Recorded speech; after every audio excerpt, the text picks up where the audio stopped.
Bývalý Sklanina a Ondřej Málek. Samozřejmě dvojice v barvách potom Stáje Málek. Průběžné pořadí prozatím stále vede Korneta a Jan Cigán, dvojice ve slovenských barvách, která po bezchybném výkonu nejen v základním parkouru, ale i rozeskakování v čase 22:07 vede průběžné pořadí.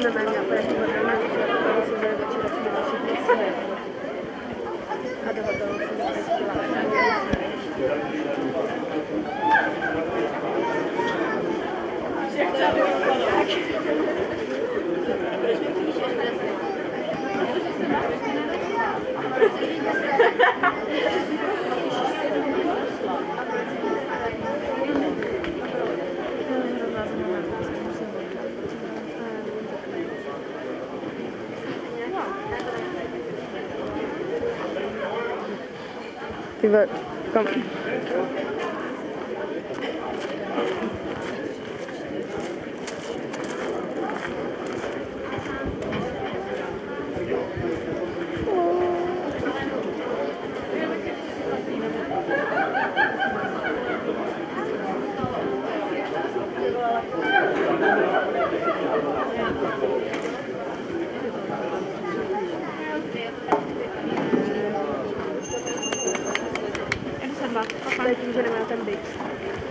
Bohužel.